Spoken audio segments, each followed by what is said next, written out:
Hello friends, എല്ലാവർക്കും good morning. അപ്പോൾ പത്തരമാറ്റിൻ്റെ ഇന്നത്തെ സൂപ്പർ ഹിറ്റ് വിശേഷത്തിലേക്ക് എല്ലാവർക്കും സ്വാഗതം. അങ്ങനെ അതിരാവിലെ തന്നെ നമ്മുടെ അനിയും അതേപോലെ തന്നെ നന്ദും കൂടി ആ ഒരു റിസോർട്ട് വിടാനുള്ള ഒരുക്കത്തിലാണ്. ആ സമയത്താണ് അവിടുത്തെ സെക്യൂരിറ്റി ഓടി വരുന്നത്. അയ്യോ സാറേ, ഒരു പ്രശ്നമുണ്ടല്ലോ സാറേ. എന്ത് പ്രശ്നം? സാറ് പോകാനായിട്ട് ഒരുങ്ങിയതാണോ? അതെ, പോകാനായിട്ട് ഒരുങ്ങിയതാ, പോവണ്ടേ? ഇതൊക്കെ കേട്ട് കഴിഞ്ഞപ്പോഴേക്കും അയ്യോ സാറേ, ഇന്ന് പോകാൻ പറ്റുമെന്ന് തോന്നുന്നില്ല സാറേ. സാർ എന്തൊക്കെയാണ് പറയുന്നത്? പോകാൻ പറ്റുമെന്ന് തോന്നുന്നില്ലെന്നോ? ഞങ്ങൾക്ക് പോയേ മതിയാവുള്ളൂ. അതല്ല സാറേ, അതൊരു പ്രശ്നമുണ്ടായി. ഇന്നലെ ഭയങ്കര ഇടിവെട്ടും മഴയും ഭയങ്കര കാറ്റൊക്കെ ആയിരുന്നില്ലേ?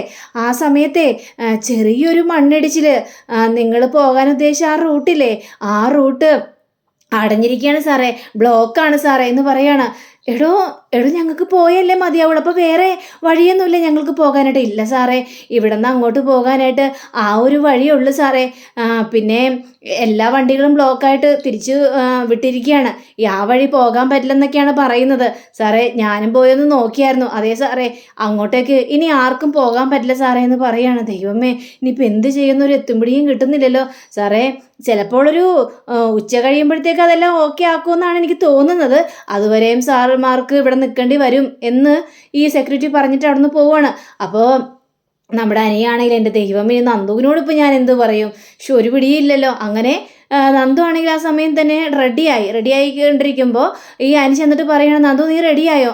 റെഡിയായി, വാ നമുക്കിപ്പോൾ തന്നെ ഇറങ്ങാം, വാ പോകാനേ. അയ്യോ നന്ദു, ഒരു കാര്യം ഉണ്ടല്ലോ നന്ദു. കാര്യമോ? എന്ത് കാര്യം? അതല്ല, നമുക്കിന്ന് പോകാൻ പറ്റൂല. അനി ചുമ്മാ അനാവശ്യം പറയാൻ നിൽക്കരുത് കേട്ടോ. ഇനി ഇവിടെ നിൽക്കാനൊന്നും പറ്റിയൊന്നുമില്ല, പെട്ടെന്ന് തന്നെ പോകണം. അതല്ല നന്ദു, നമ്മൾ പോകുന്ന ആ റൂട്ടില്ലേ, ആ റൂട്ട് മണ്ണിടിച്ചിൽ കൊണ്ട് ആ വഴി ബ്ലോക്കായി. ഇപ്പം ആ സെക്യൂരിറ്റി വന്നാ പറഞ്ഞത് ആ വഴിയല്ലാതെ വേറൊരു വഴിയും പോകാൻ പറ്റില്ലെന്നാ അവർ പറഞ്ഞിരിക്കുന്നത്. ഇനി എന്ത് ചെയ്യും നന്ദു? ദൈവമേ, ഇത് വലിയൊരു പ്രശ്നമായല്ലോ. അനി, എനിക്ക് വീട്ടിൽ പോയേ മതിയാവുള്ളൂ. ഇന്നും കൂടി ഇവിടെ നിന്ന് കഴിഞ്ഞിട്ടുണ്ടെങ്കിൽ എൻ്റെ കാര്യം കട്ട പോകുകയാവും. അതുകൊണ്ട് എത്രയും പെട്ടെന്ന് പോയേ മതിയാവുള്ളൂ. നമുക്കൊന്ന് പോയി അന്വേഷിച്ചിട്ട് വന്നാലോ? ബ്ലോക്ക് ഉണ്ടോ ഇല്ലെന്ന് അന്വേഷിച്ചിട്ട് വന്നാലോ എന്ന് ചോദിക്കണം. ശരി, ഇപ്പം നിൻ്റെ ആഗ്രഹം അങ്ങനെയാണെങ്കിൽ നമുക്കൊന്ന് പോയി അന്വേഷിക്കാം. നീ ബാഗ് എടുത്തോ, പോകാൻ പറ്റുവാണെങ്കിൽ ആ വഴിയെ നമുക്ക് അങ്ങോട്ട് പോകാം എന്ന് പറയാം.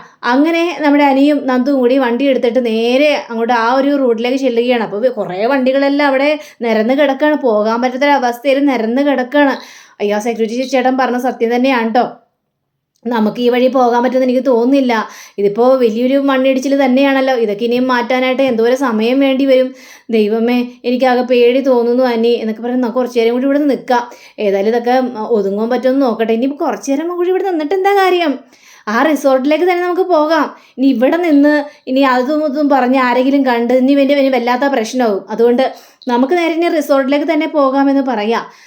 ശരി, അങ്ങനെയാണെങ്കിൽ അങ്ങനെ എന്ന് പറഞ്ഞുകൊണ്ട് ഇവർ രണ്ടുപേരും കൂടി നേരെ വീണ്ടും റിസോർട്ടിലേക്ക് ചെല്ലുക. അപ്പോൾ ആ ഒരു സെക്യൂരിറ്റി അവിടെ നിൽക്കുന്നുണ്ടായിരുന്നു. കണ്ടില്ലേ രണ്ടെണ്ണത്തിൻ്റെ വരവ്?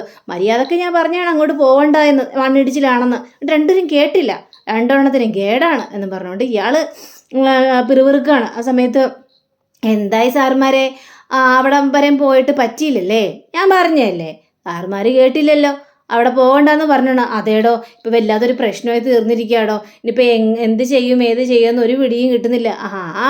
ഏതായാലും നിങ്ങൾ ഇന്നലെ രാത്രി വന്നല്ലേ, ഇന്നൊരു ദിവസവും കൂടി അടിച്ചു പൊളിച്ച് നിൽക്കാം. ഇത് കേട്ട നന്ദുവിനാണെങ്കിൽ കലി വരികയാണ്. താൻ കുറേ നേരം ആയാലോട് ഇങ്ങനെ ഒരേ ഡബിൾ മീനിങ് വെച്ച് പറഞ്ഞുകൊണ്ടിരിക്കുന്നത്. തനിക്ക് എന്താണോ വേണ്ടത്? അയ്യോ മാഡം, എനിക്കൊന്നും വേണ്ട മാഡം, ഞാൻ ചുമ്മാ നിങ്ങൾക്ക് ഇന്നും കൂടി നിൽക്കാമല്ലോ എന്നൊക്കെ പറഞ്ഞാണ്. അല്ല, നിങ്ങൾ കല്യാണം കഴിക്കാൻ പോകുന്നവരല്ലേ, അപ്പോൾ പിന്നെ നിന്നെന്ന് വിചാരിച്ച് എന്താണ് കുഴപ്പം സംഭവിക്കുന്നത് എന്ന് പറഞ്ഞു കഴിഞ്ഞപ്പോഴേക്കും അതൊക്കെ ഞങ്ങളുടെ ഇഷ്ടം, എന്ത് വേണമെന്ന് ഞങ്ങൾ തീരുമാനിച്ചോളാം എന്ന് പറഞ്ഞുകൊണ്ട് നന്ദു അകത്തേക്ക് കയറി പോയി കഴിഞ്ഞപ്പോഴേക്കും അനിയാണെങ്കിൽ എടോ, അതെ താൻ കൂടുതൽ ഓവർ സ്മാർട്ട് ആകാൻ നിൽക്കല്ലേ. അയ്യോ സാറേ, ഞാൻ ഓവർ സ്മാർട്ടൊന്നും ആവുന്നില്ല സാറേ. ആ പോയ പെണ്ണ് ആരാണെന്ന് അറിയാവോ? അറിയാം, സാറ് കല്യാണം കഴിക്കാൻ പോകുന്ന പെണ്ണല്ലേ, അത് പറഞ്ഞായിരുന്നല്ലോ.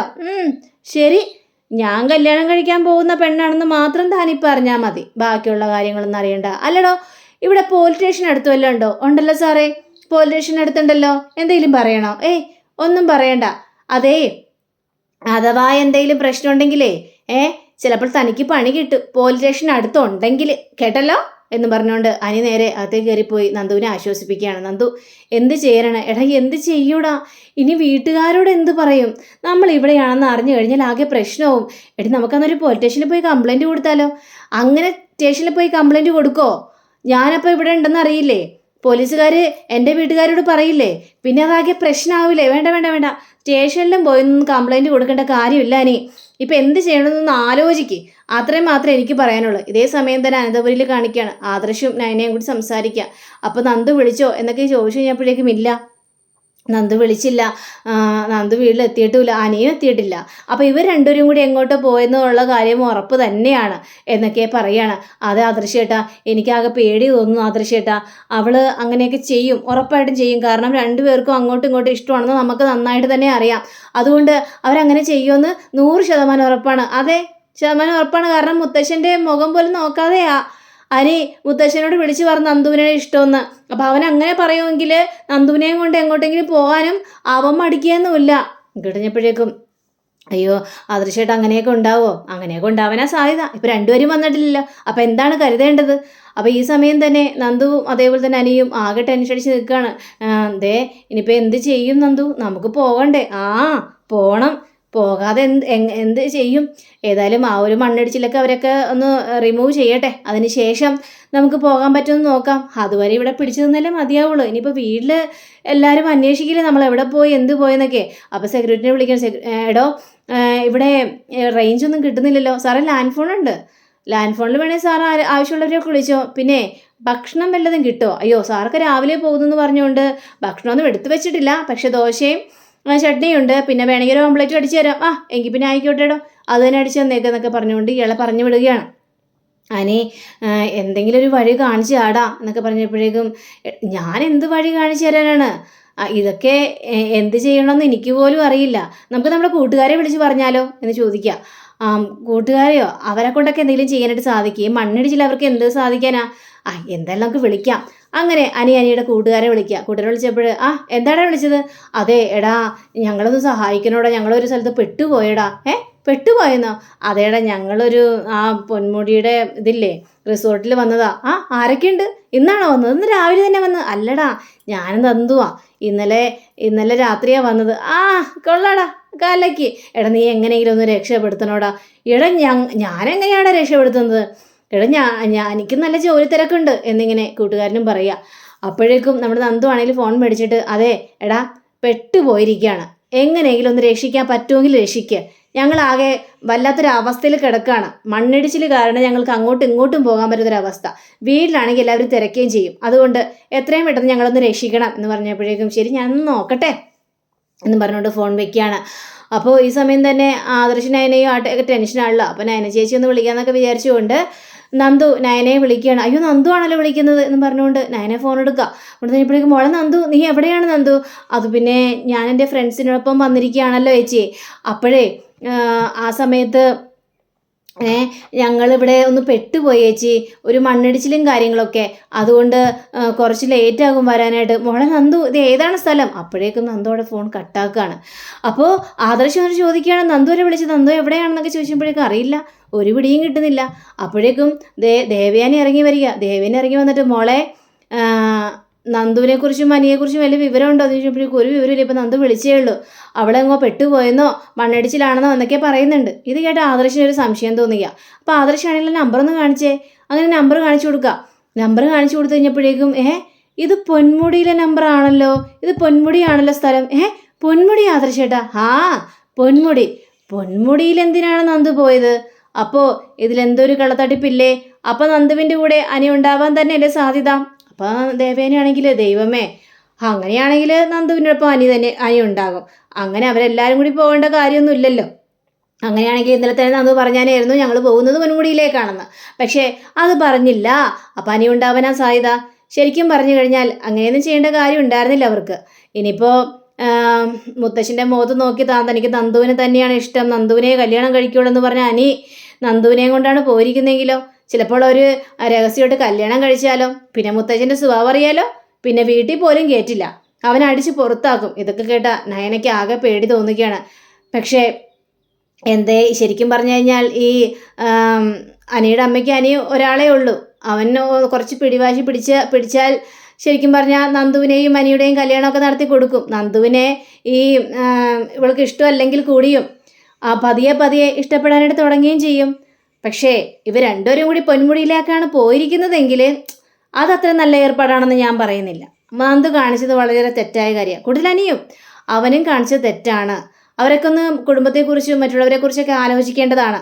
അങ്ങനെ ആലോചിക്കാതാണ് അവരാ പോയിരിക്കുന്നത് എന്നും പറഞ്ഞുകൊണ്ട് ദേവയാനി പോയപ്പോൾ ഇവർക്ക് നയനയ്ക്ക് ഭയങ്കര സങ്കടം തോന്നുകയാണ്. അപ്പോൾ ആദർശ് പറയാണ്, നയനെ ഇതൊട്ടും ശരിയായിട്ടില്ല കേട്ടോ നയനെ, നന്ദു കാണിച്ചത് വളരെയേറെ തെറ്റായ കാര്യം തന്നെയാണ്. അവളെക്കുറിച്ച് ഞാൻ ഇങ്ങനെയൊന്നും പ്രതീക്ഷിച്ചില്ല. വഴക്കിട്ടിട്ട് നേരെ അനിയായിട്ട് പൊന്മുടിയിലേക്ക് പോകാനായിരുന്നു അവളുടെ ഉദ്ദേശം എന്നൊക്കെ പറഞ്ഞുകൊണ്ട് നയനയെ ഒന്ന് ആക്കുകയാണ്. അപ്പോൾ നയനയ്ക്കും ഭയങ്കര സങ്കടം തോന്നുക. അപ്പോൾ നമ്മുടെ ഈ ആദർശ് നേരെ ഇതിനെ വിളിക്കുകയാണ് ഈ ഫോണിലേക്ക്. അപ്പോഴേക്കും ഈ അനിയും അതേപോലെ തന്നെ നന്ദുവും കൂടി ഈ സെക്രട്ടറിയോട് പറയണം, അത് എൻ്റെ വീട്ടിൽ നിന്ന് ഞങ്ങൾ വിളിക്കാനായിട്ട് സാധ്യതയുണ്ട്. അപ്പോൾ ഞങ്ങൾ 4 പേരുണ്ടെന്നൊക്കെ വേണം പറയാനായിട്ട് കേട്ടോ, ഞങ്ങൾ 2 പേരും മാത്രം ഉണ്ടെന്ന് പറയുന്നത്, അതൊക്കെ ഞങ്ങൾ ഏറ്റു. അങ്ങനെ പറഞ്ഞു തരേണ്ട താമസം തന്നെ ദേ ആദർശ് ഈ ലാൻഡ് ഫോണിലേക്ക് വിളിച്ചു എടുക്കുകയാണ്. ഹലോ ആരാ എന്നൊക്കെ ചോദിച്ചപ്പോഴേക്കും ഇത് പൊന്മുടി റിസോർട്ടാണ് എന്ന് പറഞ്ഞപ്പോഴേക്കും അതെ പൊന്മുടി തന്നെയാണ്, എനിക്ക് ഒരു ഡീറ്റെയിൽസ് അറിയണമായിരുന്നു. എന്താ സാർ, എന്താണ് അറിയേണ്ടത്? അതെ അവിടെ താമസക്കാരുണ്ടോ എന്ന് ചോദിച്ചപ്പോഴേക്കും അതെ ഉണ്ടല്ലോ സാർ, 2 പേര് മാത്രമുള്ള. ഇല്ല സാർ 4 പേരുണ്ട്. അപ്പം അനി ഇങ്ങനെ കൈവച്ചൊക്കെ ഇങ്ങനെ ആംഗ്യം കാണിച്ചു കൊടുക്കുന്നുണ്ട്. 4 പേരുണ്ട് സാർ, അതിൽ അനിരുദ്ധ് എന്ന് പറഞ്ഞ ഒരാളുണ്ടോ എന്ന് ചോദിക്കുമ്പോൾ അനിയൊന്നും മിണ്ടുന്നില്ല. സാർ എനിക്ക് പേരൊന്നും ഞാനൊന്നും ചോദിച്ചില്ലായിരുന്നു സാർ, എനിക്ക് പേരിന് അതിനെക്കുറിച്ച് കൂടുതൽ അറിയില്ല സാർ. ശരി ആയിക്കോട്ടെ എന്നും പറഞ്ഞുകൊണ്ട് ഫോൺ വയ്ക്കുകയാണ്. ഫോൺ വെച്ച് കഴിഞ്ഞപ്പോഴേക്കും എന്താണ് സാറേ വല്ലാത്ത സംശയമാണല്ലോ. സംശയമൊക്കെ ഞങ്ങൾ തീർത്തു കൊടുത്തുള്ളൂ, താൻ പോകാൻ നോക്ക് എന്ന് പറഞ്ഞുകൊണ്ട്. അപ്പോൾ ആദർശിനോട് ചോദിക്കുകയാണ് നമ്മുടെ നയന, എന്തായി അവിടെ അനിരുദ്ധ ഉണ്ടോയെന്ന് ചോദിക്കുമ്പോഴേക്കും അവിടെ 4 പേരുണ്ടെന്നാണ് പറഞ്ഞത്. പക്ഷേ അവനെക്കുറിച്ച് കാര്യമായിട്ടൊന്നും ഇവർ പറഞ്ഞിട്ടില്ല. പക്ഷേ എന്തൊരു കള്ളത്തടിപ്പുണ്ട് നയന, അത് ഉറപ്പുള്ള കാര്യം തന്നെയാണ്. അപ്പോൾ പിന്നീട് നന്ദുവിനെയും അനിയെയും കാണിക്കുകയാണ്. അപ്പോൾ നന്ദു ആണെങ്കിൽ ആകെ വെപ്രാളപ്പെടുകയാണ്. അപ്പോൾ അനി ചോദിക്കുകയാണ്, നമുക്കൊന്ന് രജിസ്റ്റർ വിവാഹം കഴിച്ചാലോ? നീ എന്തൊക്കെ തോന്നിയാസോടെ പറയുന്നത്? രജിസ്റ്റർ വിവാഹം ചെയ്യാനോ? അതിന് നിന്റെ ഡിവോഴ്സ് കഴിഞ്ഞിട്ടില്ലല്ലോ. അതൊന്നും കുഴപ്പമില്ല, ഡിവോഴ്സ് കഴിഞ്ഞാലും ഇല്ലെങ്കിലും രജിസ്റ്റർ വിവാഹം കഴിക്കുന്നത് കൊണ്ട് യാതൊരു പ്രശ്നവുമില്ല. ഞാൻ ഒരു കാര്യം പറഞ്ഞേക്കാനി, ഡിവോഴ്സ് കഴിയാതെ രജിസ്റ്റർ ഒരു വിവാഹത്തെക്കുറിച്ച് ചിന്തിക്കേണ്ട ആവശ്യമേ ഇല്ല. അത് തെറ്റായ കാര്യം തന്നെയാണ്. നിൻ്റെയും അവന്തികയുടെയും കല്യാണം നടക്കാൻ പോയപ്പോഴേക്കും അത് ഡിവോഴ്സ് കഴിയാതെ നടക്കാൻ പോകുന്നു പറഞ്ഞുകൊണ്ടാണ് ഞാൻ ആ കല്യാണം മുടക്കിയത്. എന്നിട്ടിപ്പോൾ നീ എന്നെ ഉപദേശിക്കാൻ നിൽക്കുവാണോ? ഇനിയിപ്പോൾ ഡിവോഴ്സ് ആയാലും ആയില്ലെങ്കിലും ശരി, ഇങ്ങനൊരു ഏർപ്പാടിന് ഈ നന്ദുവിനെ കിട്ടില്ല, അത് നീ വിചാരിക്കേ വേണ്ട നീ എന്ന് പറഞ്ഞുകൊണ്ട് ഇവർ 2 പേരും കൂടി പോവുക. അപ്പോൾ അങ്ങനെയും കാണിച്ചുകൊണ്ടാണ് നമ്മുടെ ഇന്നത്തെ റിവ്യൂ ഇവിടെ അവസാനിച്ചിരിക്കുന്നത്.